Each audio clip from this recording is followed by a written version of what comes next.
Okay, great. I would like to welcome everyone to the San Francisco Bay Area Black and Jewish Unity Coalition, our general meeting this evening.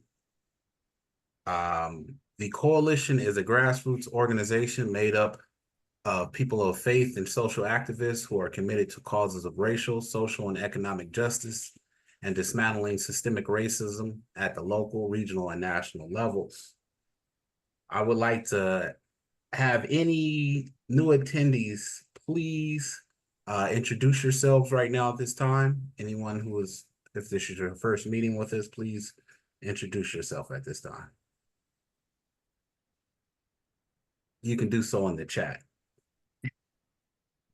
So currently we have 3 committees. We have a civic engagement committee, which meets on the first Thursday of each month at 6 p.m. Our criminal justice reform committee meets the last Tuesday of the month at 5 p.m. Our community and economic development committee meets on the first Thursday of the month at 6 p.m.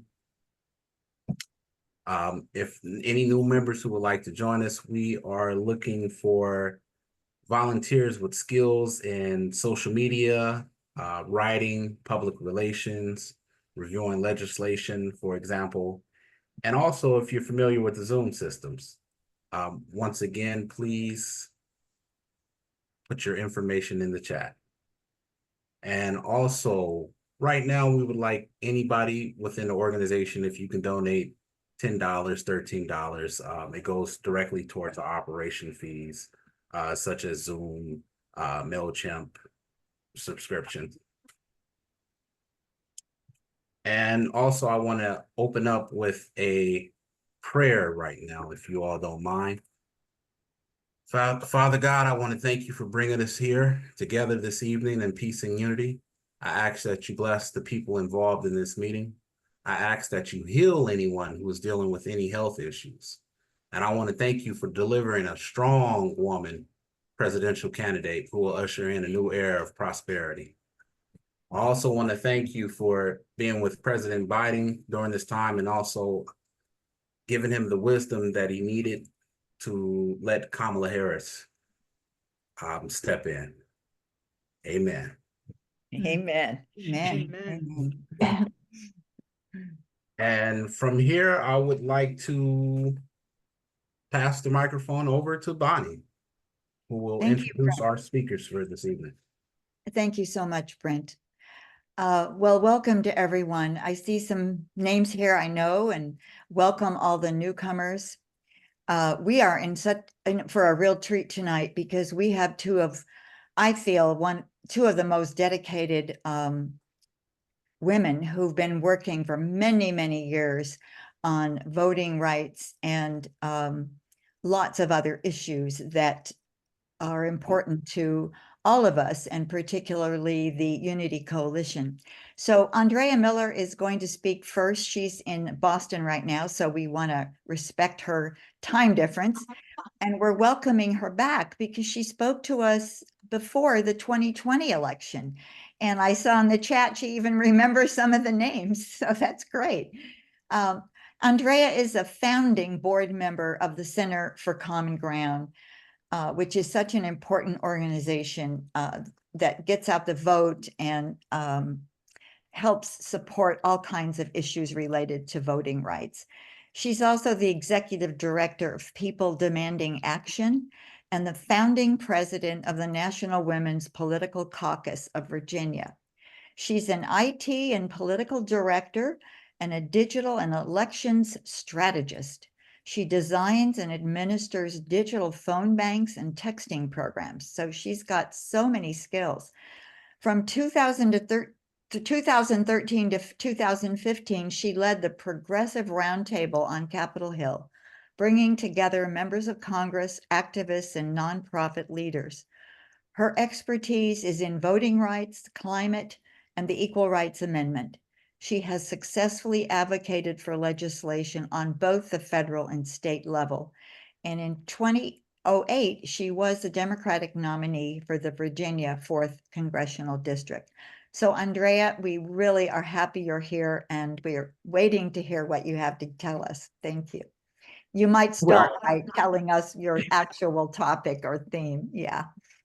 well, thank you so very much, Bonnie. And what I'm going to be talking about is where we're going to be working and what you will be able to do to push democracy forward. Because we all know there is a group of people trying to take us back. And the only question is, how far back? Are we going back before women could vote? Are we going back before Black men could vote? Exactly how far back do they want to go?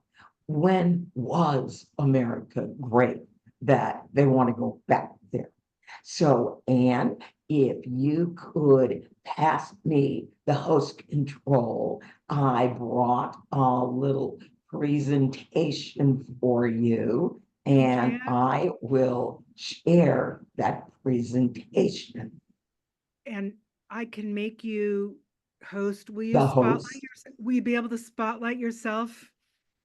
Oh, So that, well, I'll have a presentation. So, okay, oh, thank you very much. sure. People will see what I am sharing. And we do have some fun things in what I am going to be sharing. So I think you will enjoy it. So anyway, Center for Common Ground is a slightly different organization than when we first met in 2020. You are familiar with our original campaign, Reclaim Our Vote. We have an internship program, Students for Voting Justice. We also now have democracy centers where we are in communities, mostly in the South, where people have kind of given up on voting because they're hungry, they're unhoused. If you're hungry and you're unhoused, government isn't really working for you. And democracy centers help people find their voice and use it. So first they start voting. Then some people are starting to think about running for office and talk about going from being powerless to powerful. We have an RV called the Notorious RVG that makes the joyful ruckus, and it goes around our focus states, Virginia, North Carolina, South Carolina, Georgia, Alabama, and it brings the fun and talks to people about voting. So I want to remind you what we do, why we're here. We were founded to educate and empower underrepresented voters. Think voters of color, think anybody where they're trying to suppress their vote. And I mean, pretty soon that's going to be almost everybody. But we focus on voter suppression states. So that's primarily in the South. We want people to be able to engage in elections and advocate for their right to vote. Together, we can build a democracy that prioritizes the voices of all people. And I love this sign that's in Mississippi. All means all, y'all. All right, now, in 2020, when we first met, by the end of that election period, remember the election period went into 2021, we had contacted 14 million voters, 9.4 million via postcard, 2.9 million by text message, 1.7 million by phone calls.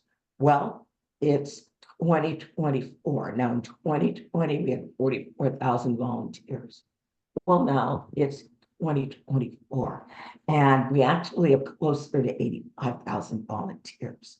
Now, our goal in 2024 is to contact 18 million voters, 12.5 million by postcard, 3.5 million by text, and 2.5 million by phone calls. And those logos at the bottom, those are the logos of the digital data tools that we use to accomplish this objective. All right, now more about the states where we are going to be working.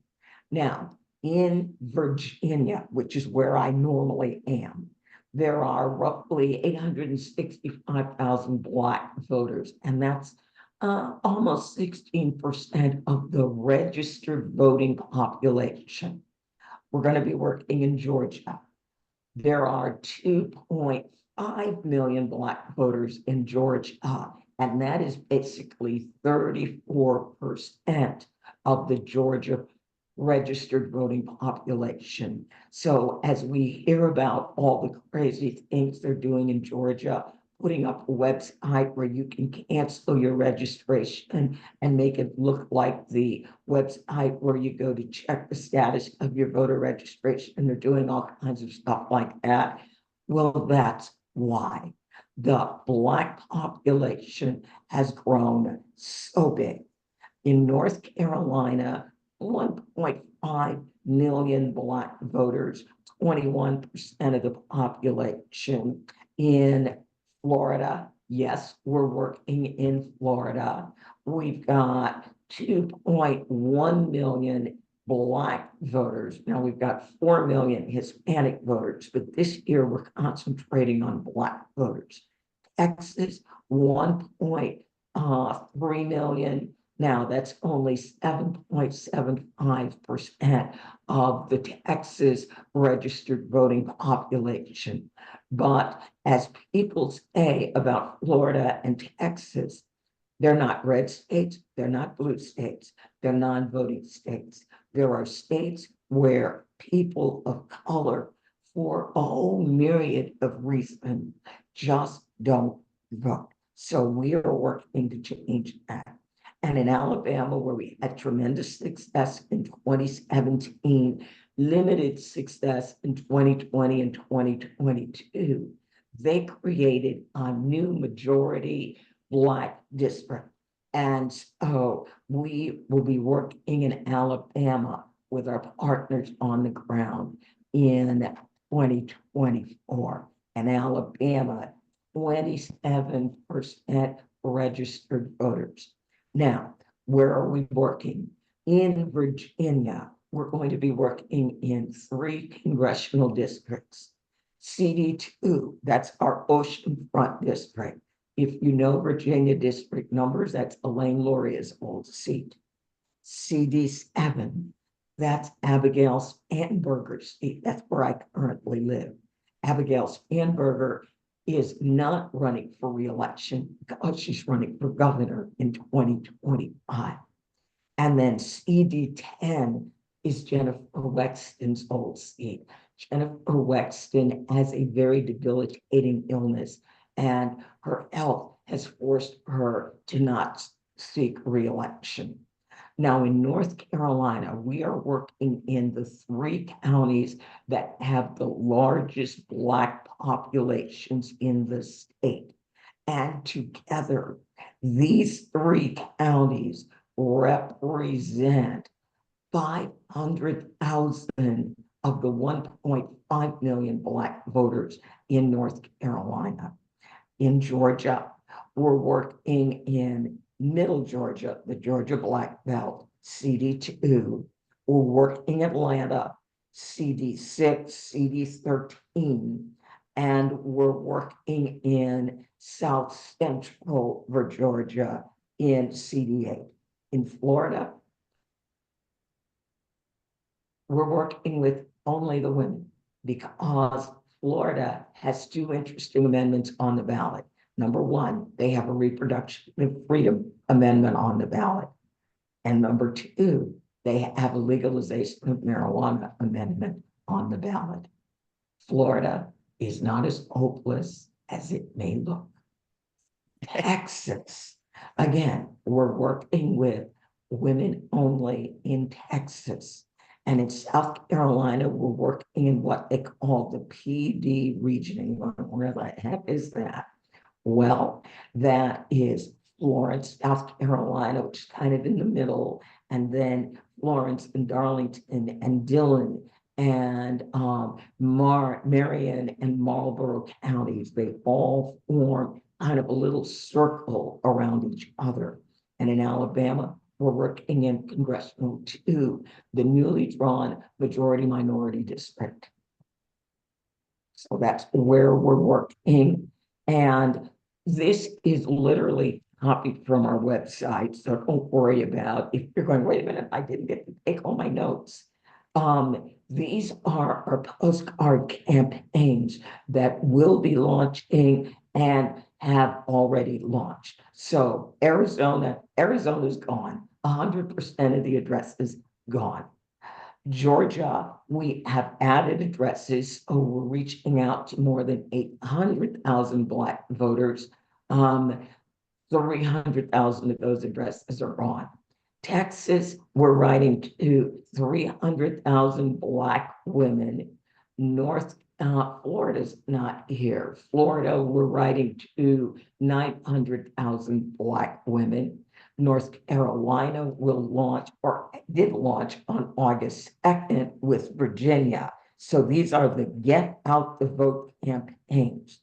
And then South Carolina is probably not going to launch on August 16th because the date is going to be late. So it'll be around that time. It might be the following week. Alabama does not have early voting, so Alabama will release September 13th. Now, are we getting to the fun? Here's the fun. This is the brand new, we just got it yesterday in partnership with the James Brown Family Foundation, our newest postcard, the godfather of soul himself, who was born in North Carolina, lived a great deal of his life in the great state of Georgia, and had a real fondness for the fans and the people who lived in Alabama. So again, not only was he the godfather of soul, the coolest man who ever danced his way across the stage, he was also a huge voting rights and civil rights activist. And Shepard Fairey, our postcards are now using art as the images because we want to inspire people. And James Brown had a song, "We Got to Change." The Prince Hall Masons in Georgia are getting 10,000 of these cards. These are some of the first cards to ship, and they're going to the Prince Hall Masons. Now, we also did some other new cards. We refreshed our old Vote Your Power, and we went vibrant with the colors.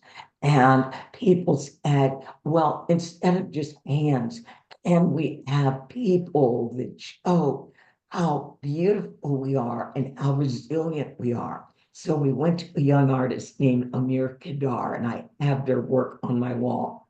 And they gave us their people, men, women with children. And this is the new Vote Your Power campaign. And a marvelous 85-year-old donor gave me an idea. She said, I love Vote Your Power, but what about the young people? What about those of us who have grandchildren? Why don't we have a Vote Your Future? So I went back to Amir and asked them to create a Vote Your Future card. So this was released about a month ago. So we are upping our game because the stakes for democracy in this election are so incredibly high. And then we have this released last year, Flower of Democracy, again, art or use on the postcard, and then our standard postcards. So I'm going to stop sharing my screen right now and admit someone. Oh, it's Malcolm. Wow, cool. All right. Very, very good. And are there any questions? I would be thrilled and happy to answer them before I turn it over to our next speaker. I guess Brent and I are going to moderate the questions, and I saw one from Linda Parker Pennington, which someone else also commented on it. What kinds of techniques are you using to reach the younger voters? Well, we are really concentrating, making sure we turn out the most consistent voters who are older. So we are an older organization. What we are doing to reach out to younger voters is we are on college campuses and through our democracy centers, we are actually on the ground in Georgia, in North Carolina, and in Alabama. And we have partnered with the Divine Nine. These are the Black fraternities and Black sororities. So in addition to the work that we do, they will be echoing our work on college campuses through the students that are there. So that is how we are reaching out to young people. We are not reaching out directly. We are reaching out through their trusted messengers, their fraternities, and their sororities. Okay. Thank you. Any other questions? While people take a minute, take your time and please put your questions in the chat. Either Brent or I will see them. I was wondering, the new James Brown postcard is great, and I know it's very, very new. We're going to have a Center for Common Ground postcard writing session next week here, and it's for Georgia, but I wanted to know when we might get the James Brown ones when we do North Carolina, which we're going to do in September. All right. Well, excellent. I have a link and I will drop that Okay. link in the chat. Let me see, let me find that for you. Josie, okay, I've got all this stuff. Saturday morning, James Brown. Here we go. Here is the special order page for the James Brown cards. James Brown card order page. We literally got this today. That's how new this card is. Thank you. There's another question, which I think a lot of people ask. I mean, I know I just got asked this recently about the effectiveness of postcard writing. And this question actually is phrased, I heard that another get out the vote call that door knocking is more effective. And I'm sure Untrue. that's true. Totally untrue. Number one, our specialty is Black rural voters. You can't door knock rural, number one. Now, for voters, we have an address for every voter. We all know that political parties and candidates do not bother reaching out to voters who can neither donate nor do they frequently vote. These are our people. This is our sweet spot and our superpower. Door knocking is not more effective than postcarding because you can't door knock rural. One of the reasons that the US is in the mess that it is people have concentrated so much on the cities, they have forgotten about rural America. And what happens when you forget about people? They stop participating. So we are working to bring that participation back. Effectiveness is not totally determined by your method. There are door knocking methods that turn people off that are very ineffective. It is your message. It is, what are you saying to this potential voter? Are you saying things that are of interest to them, or are you telling them things that are of interest to you? Any message that we put out to a voter, we have asked people from that community what is important to them, what, in their opinion, would make their family, their community better and safer.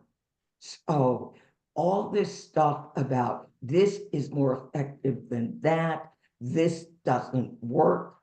Well, it all depends. In Petersburg, Virginia, in 2021, there were 6,800 addresses or voters where we did not have a phone number. And in 2021, Petersburg was considered a very dangerous place. Nobody was going to knock on any doors in central Petersburg. They were not trying to get shot. In Petersburg in 2021, people would have been very excited to see them reach a 10% turnout rate. That would have been great for Center City, Petersburg. We sent 6,800 postcards in, 2,800 voters showed up and voted. That was 43% of the 6,800 that we sent. It's great. So don't tell me postcards don't work. Well, we have another question from Larry Best. It says, what is your messaging in light of the new energy behind the Harris Waltz ticket? Are you connecting to the Harris Waltz campaign directly? Number one, it is illegal for us as a 501c3 to directly interface with a political campaign, a political candidate, or a political party. So the answer to that is a resounding no, not at all, never. The circumstances don't exist where we would. And the way we bring voters back is we take elections out of the realm of, oh, I like this personality versus I don't like that personality. I call that the prom king, prom queen method of elections. And we ask voters to look inside, make it personal, make it about you, not about them. What do you want? Who do you think is most likely to give you what you want for your community and your family? So no, we do not use party messaging. We don't mention candidates at all. We remind voters what they are voting for. And again, we are feeding back what they told us in their surveys was important to them. So different communities are going to have different languages, and they're going to have different items and issues in a totally different order. It's what they told us, not what we think. Thank you. I think we have time for one or two more questions. There's one from Malcolm Gisson, and I think you partially. Oh, I think yeah, she remembers you, Malcolm. Hi, Malcolm. Good to have you. Partly you answered this, but the other part maybe not yet. It says, do you encourage voters to pay attention to down ballot races, or do you focus only on getting people to vote? Oh, I love that question. I'm going to drop a link in the chat, CFCG News /ActiveVote. In North Carolina, in Mecklenburg County, there are 35 offices on the ballot. It is a huge ballot. So on all of our labels, we are telling voters about ActiveVote, and we give them the phone number for their registrar, because with ActiveVote, they will be able to see every candidate that's on their ballot. They will be able to see their website. They will be able to see all of their social media links, and they will be able to see every elected official at their address. So if you talk to most people, not us, which are kind of the 2% of politically aware people, but regular people on the street. They can probably tell you the president, the vice president, and they can maybe get one of their two US senators. After that, they really don't have a clue. Act the Vote takes them from the White House all the way down to their city county council. And if they elect judges, then the judge will be there too. This is currently who is elected in your area to represent you. And when you vote to put somebody in office, you really want to look at how are they voting? Are they voting and supporting what you believe in? Are they voting your values? Or are they voting something else? Act to Vote shows every single bill introduced in the legislature, and it tells how the people who allegedly represent you voted. Great. Malcolm, did you have any follow-up to that before we, okay, great, okay. I think I really want to thank you. We had great questions and you gave us so much information. Thank you so much, Andrea. I think it's time to pass the mic now. Yes. I will do that. Yeah. I To will Judith do that. Bolker. Yeah. All righty. It was wonderful being with you, and I'm feeling feisty, so I'm going to stay up for a while with you. Great, great. I think we energized, you energized us and yourself at the same time. Okay, well, Judith Bolker is going to speak next. She's titled her talk, Looks Can Be Deceiving, meaning California is not an all blue state. And Judith, I feel like I kind of know her just because I went to her house once to pick up postcards, but she's a longtime champion and leader of several organizations dedicating to preserving our democracy. She helped grow Swing Left San Francisco, get this now, from 30 members to over 4,000. She also affiliated and worked with the Swing Left Peninsula chapter. She served as the regional organizer. This is how most of us have met her, regional organizer for the Center for Common Ground for several years. And after the 2020 election, she and her fellow phone bank leaders formed the Bay Area Coalition. They started with 3 grassroots organizations and 1 Democratic county committee. And now their coalition consists of 43 grassroots organizations and multiple Democratic county committees with more than 40,000 volunteers and a core team of very experienced organizing leaders. Their vision is to effectively harness the power of thousands of volunteers to win key races to promote a democratic, equitable, and just society.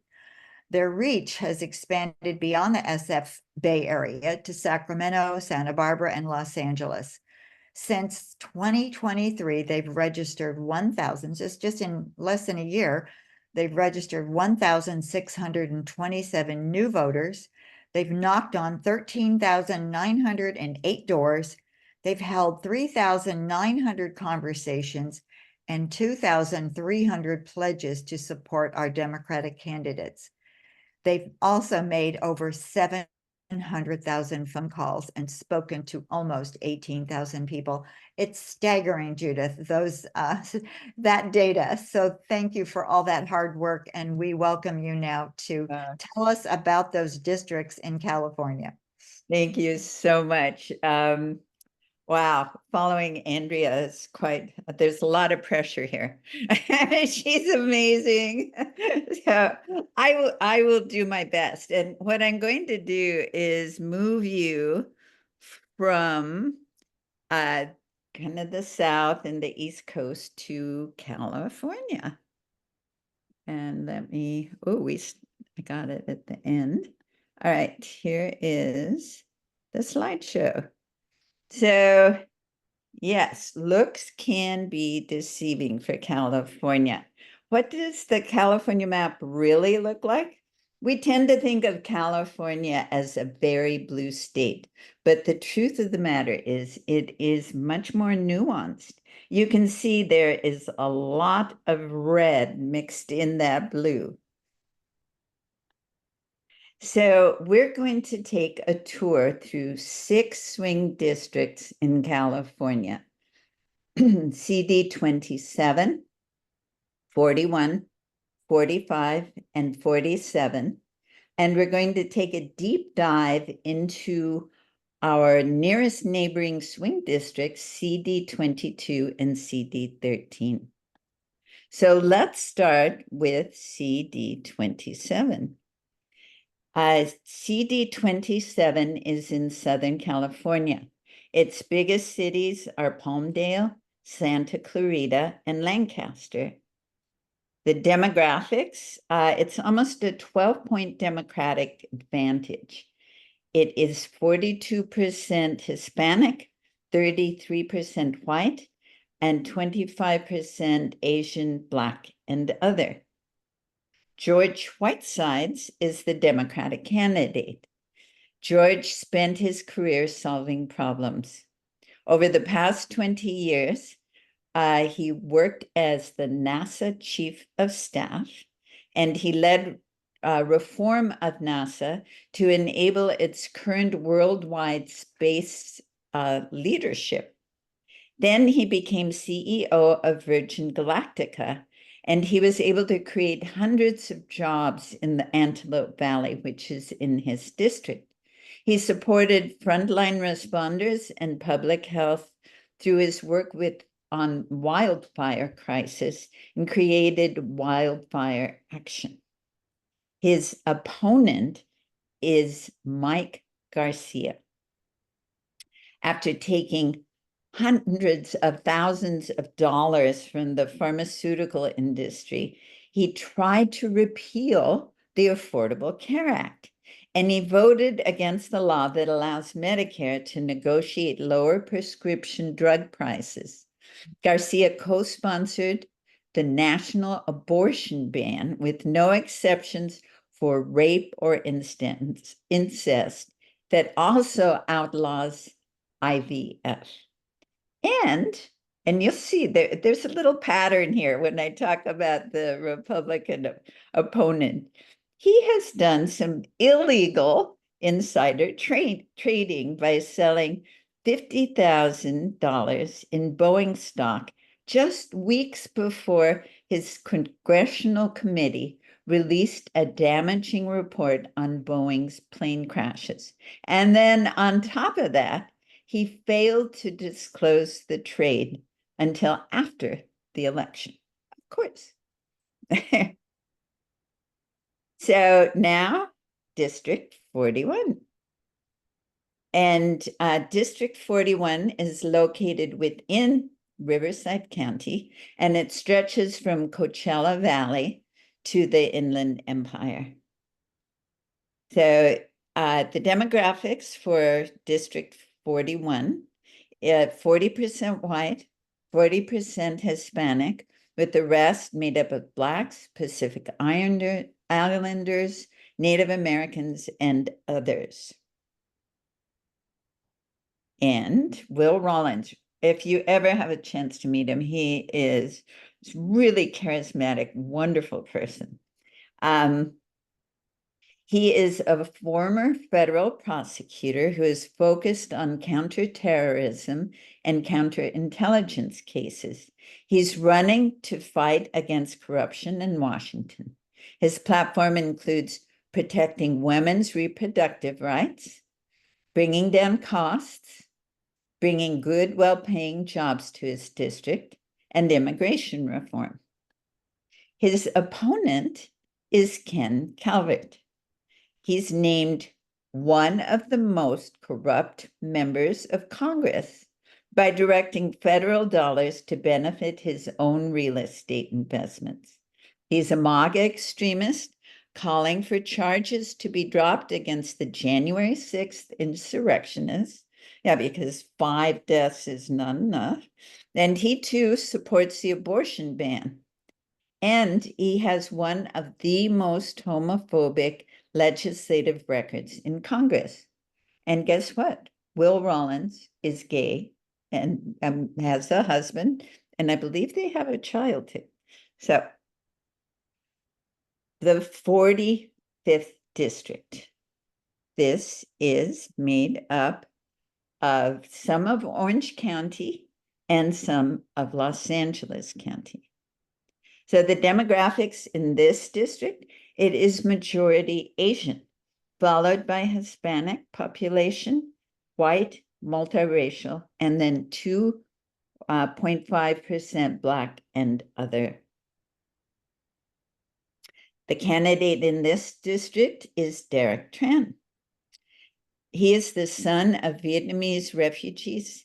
He served in the army and became a consumer rights attorney and is a successful small business owner. He owns a pharmacy along with his wife. His key issues are protecting a woman's right of body autonomy.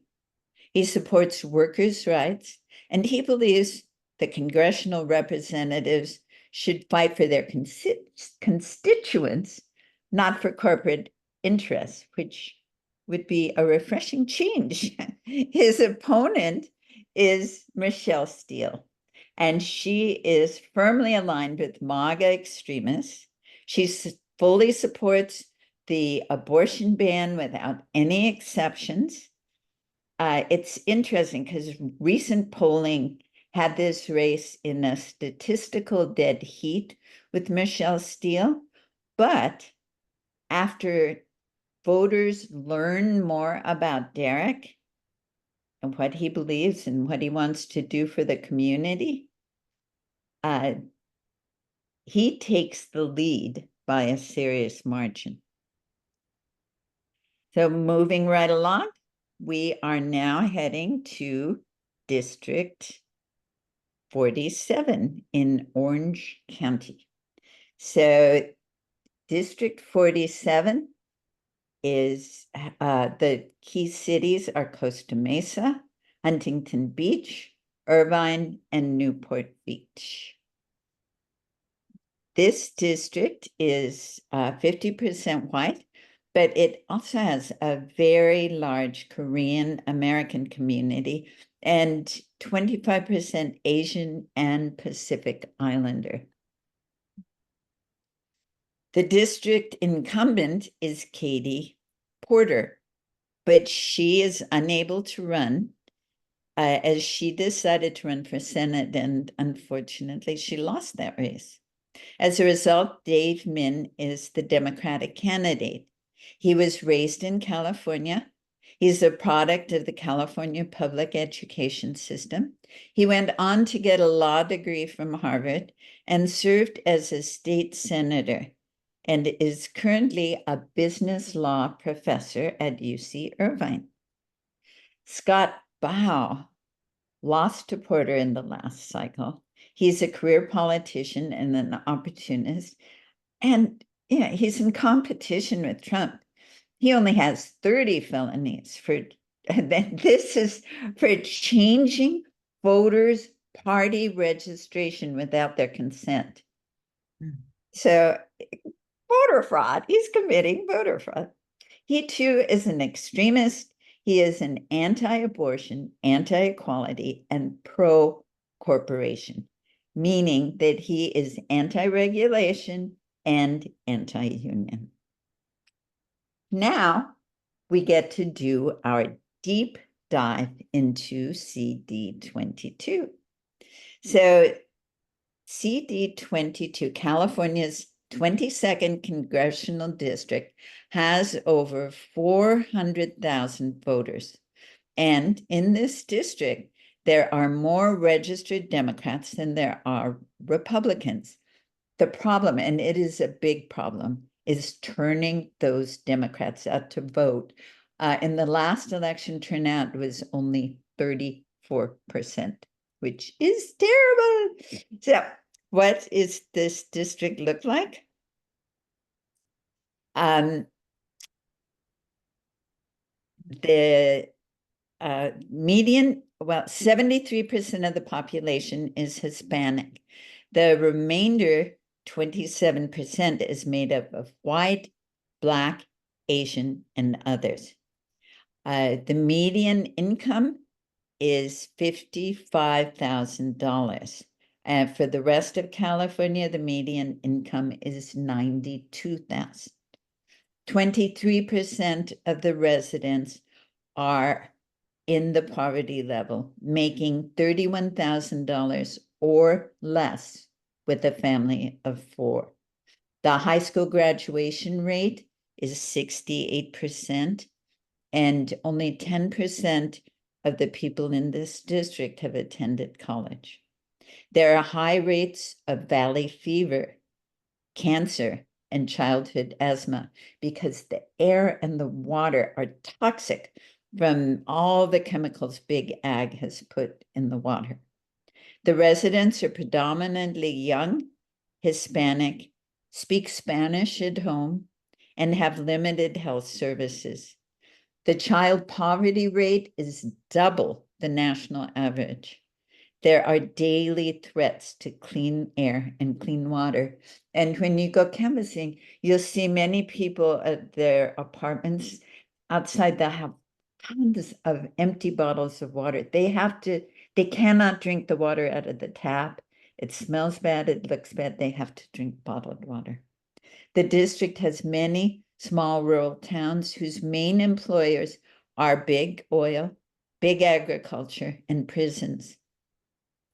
It's a critical part of the world's breadbasket, and without the hardworking people in this district, we wouldn't have food on our tables.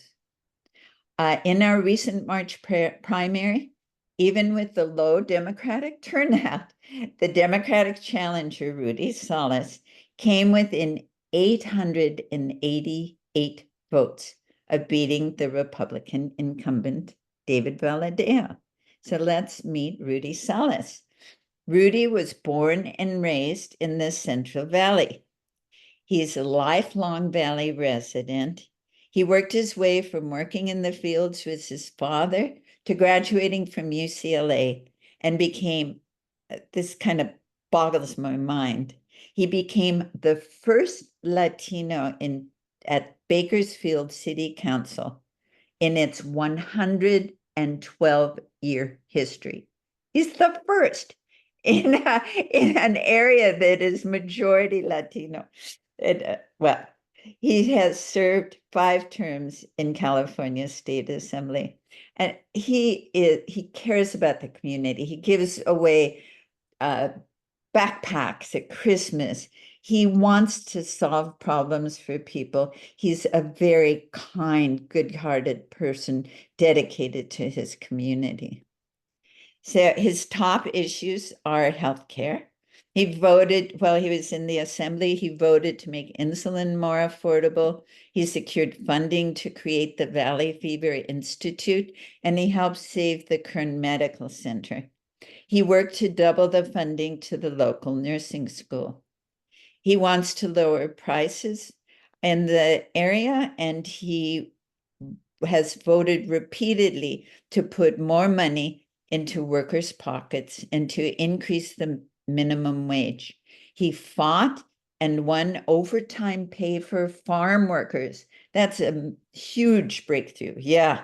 Rudy even stood up to his own party and voted no on the gas tax. Abortion, he supports reproductive rights. He co-sponsored Prop 1, which secured the right to an abortion in the California Constitution. And for immigration, he is a strong supporter of immigration reform and creating a pathway to citizenship for undocumented people, particularly in the Central Valley, who have lived and worked there, paid their taxes, and are in good standing. Now, his opponent, David Valadao, is Charmer. He has taken $155,000 from Big Pharma. He voted with Donald Trump while he was in Congress, and Trump was the president. He voted with Trump 98% of the time, even when it meant eliminating health care for over 60,000 of his own constituents and stripping away vital protections for people with pre-existing conditions. He voted against raising the minimum wage. and he voted to increase the gas tax. So what can you do? Actions you can take. There are plenty of ways you can help. We have canvassing events every other weekend until September, when we begin weekly canvassing every weekend. The trips are 3 days long. A concierge, once you sign up on Mobilize, a concierge assists you with getting there. If you need a ride or if you're driving, they help you with your hotel or help you with supporter housing. And you can receive a stipend of $200 if you need financial assistance for your 2-night stay. And I know it's really hot in the valley, but don't worry about the heat, because we offer cooling cars. These are cars that pick you up every half hour. The air conditioning's blasting, and you sit in the car and get driven to your next house. We also offer cooling towels. Cooling towels are what the farm workers use in the fields. It's a cold towel that fits around your neck. And we also offer electrolyte drinks to make sure you're hydrated. We also have 3 days of voter registration planned in CD 22, September 10th, 11th, and 12th. And these are at colleges in the CD 22. And we have phone banking into CD 22 every Wednesday from 5 to 7. We offer training beforehand. So if you've never phone banked before, you can still make these calls. We use an auto dialer that makes hundreds of calls. So you actually wind up to speaking as many as, 10 to 15 people on a phone bank. So moving right along to our other nearby district, CD 13. And CD 13 is made up of Merced, Stanislaus, Madera, Fresno, and San Joaquin counties. CD 13 is another majority Hispanic district. 22.5% are white, and the remainder of the population is the district. It's made up 12% Black, Asian, and others. This district has the highest housing unaffordability index. Let me repeat that. The highest unaffordable housing district is this district. As many people here commute to the Bay Area, where they make higher wages, driving up the cost of housing. Meanwhile, the vast majority of the people living in this district work for big ag in the fields for low wages and barely can afford the housing costs. I was knocking on doors there, and I was talking, we ask about people's issues. She said that she makes $3,000 a month, and for that, she has to take care of her family, pay her rent, and that's what she lives on. Adam Gray lost this district in 2022 by only 564 votes, making it the second closest congressional race in the United States. So Adam Gray is well known in his district because he served in the assembly. He was elected to the state assembly in 2012. And he represented Merced County and Stanislaus County for a decade. He is a centrist. He loves to reach across the aisle. He's interested in problem solving. He increased funding for public safety. He wrote a bill to suspend the gas tax. He paid the way for rural healthcare expansion at UC Merced while he was in the assembly, and he led the fight against the state water grab. He currently teaches political science at UC Merced. His issues are health. So this district is what is called a healthcare desert. So he has worked to expand the valley's healthcare workforce and medical programs at UC Merced. He wants more infrastructure in the valley to bolster agriculture and protect water supplies. He will also protect both social security for seniors and reproduction rights for women.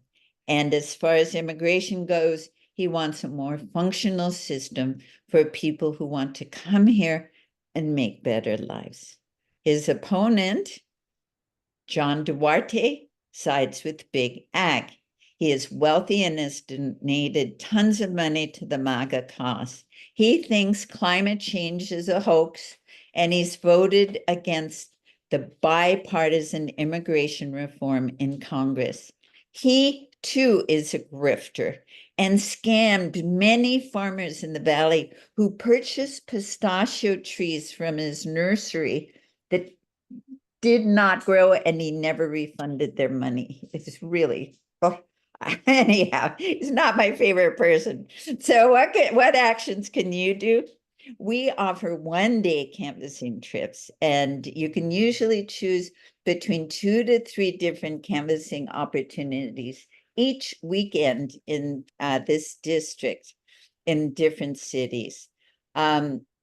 We also have a robust voter registration program that starts this month, going to 4 different colleges and universities in the district. And if you want a phone bank for Adam Gray, we offer calls every Saturday from 1 to 3 p.m. Again, a training for those of you who've never phone banked before. So that is it, the whirlwind trip around the district. I'm going to quickly drop some of the links to those events in chat, and I'm happy to answer your questions. Please put your questions in the chat, and I will get those out to Judith. I have a couple myself.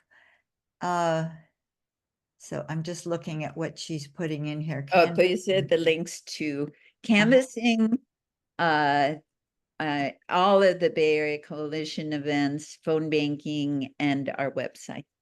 Which one of those links? My question had to do with the one-day canvas or the one-day voter registration for Adam Gray's district. So if you open up the canvassing and voter registration links, oh, I see. Linktree Central Valley, you'll see under voter registration, you will see a number of different links, both for CD 13 and for CD 22. 22. Okay, thank you. I will do that. Let's see, there's another message. Perhaps we've got a question. Yeah, and Andrea, I hope you also saw this message from Andrea. She's inviting us all to join her at the gala. I wish we could be in person. I wish we could be there on Sunday, August 11th. That's this Sunday at 7 p.m. and 9:30 p.m. Eastern. Oh, to 9:30 p.m. Eastern. So that's our 4 p.m. Pacific Standard. Oh, yeah. Yeah, and it's on Zoom. Oh, okay, fine. It's going to be amazing. Yeah. Yeah, don't miss it. Let's see. Yeah, I was going to ask you, Judith, in California, how many districts do we need to flip to? Those 6. Those 6. So here's what you need to think about. We really need to do 6 because we're looking at the whole nation. We need 4 more districts, right, to get a majority. In the But House. we might lose some districts across the nation. Yes, we can likely flip some in New York. But the more we can flip here, the better. And the stronger majority we have in the House, the better for Kamala and for Waltz when they're there. Okay. Yeah, so I guess, are there any questions? I wanted to just thank you, but I don't want to cut off questions, and I know we're at the end of our time. But you know, you have done such a great job, and you know, a lot of people maybe can't give up 3 days or 1 day to go canvas. So we know there are ample opportunities to do phone banking and or to help with voter registration. And we will, I'm copying these links and we'll Yeah. send them out to Beautiful. all I of our. can email them to you too. Yeah, well, I And- think I have them, but we're Oh, going to beautiful. probably share those. I'm sure we're going to Oh, share yes, those that'd with be great. everybody who was here and beyond who couldn't attend. So that is one thing we're going to do. And yeah, so we do have a few more minutes. Judith actually thought she had to leave quickly at 7, but she doesn't because she rearranged her schedule. So is there any more questions or any more comments? I mean, it goes without saying that if you can't do any of those things because your time is so limited, all of those campaigns can use our financial support, obviously. Yes, that is true too. So there's lots of other like background jobs too. Like we need help with data, tech jobs if you can't travel. But if what's great about voter reg, it's only 3 hours, and we'll arrange a carpool for you if you need a ride. So don't worry about that. And you get to walk around and talk to students, which is really fun. Yeah. Oh, 2 things. In a minute, you can unmute Anne, and Malcolm has asked, Ah, can Judith provide us the odds here of each yeah. Democratic candidate winning the district she just discussed? Yes. So the great news is Rudy Salas just had a poll done and he is ahead by 6 points. Oh, which is yay. Beautiful. Yeah, yeah. I don't understand it because we have been knocking doors since 2023, actually, for Adam Gray and CD 13. But I understand the latest poll has that as a very tight race still. So we definitely could use your help there. It's a matter of turnout. It really, truly is. 47, where Katie Porter used to be, it's going to be tight. I really think that Will Rollins stands a chance to win. He's running a very smart, very good campaign. It's his second time to run. He told us a really interesting story because after the election, Nancy Pelosi flew the newly elected Congress people to start orienting in Washington, D.C.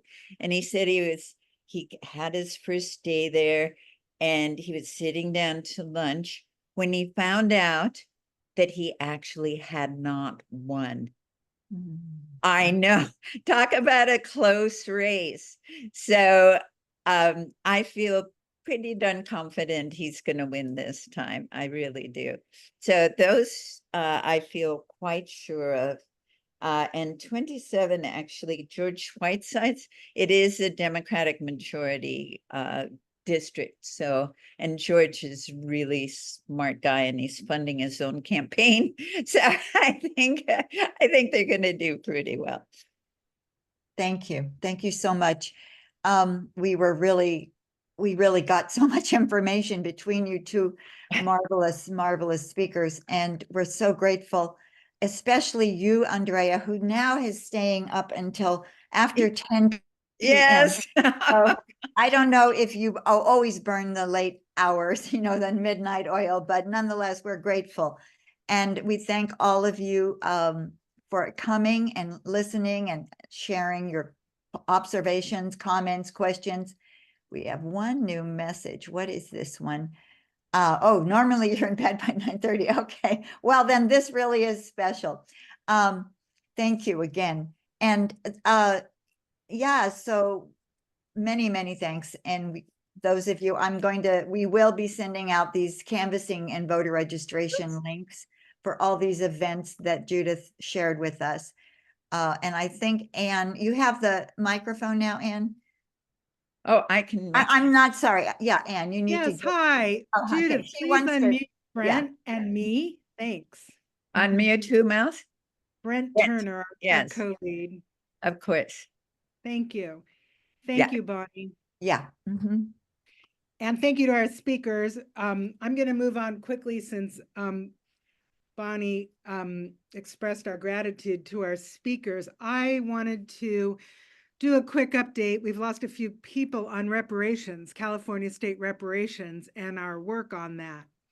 I wanted to let people know that the 3 reparations bills are coming before the Appropriations Committee on the 15th, and our co-lead Brent Turner, our co-lead, went to a meeting at Assembly Member Wick's office, and she's in charge of the Appropriations Committee. And I put a link in the chat for the auto letters that are generated on the 3 reparations bills.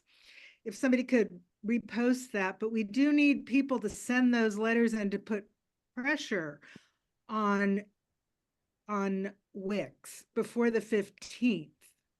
This is a follow-up to our June 13th meeting with the Coalition for a Just and Equitable California.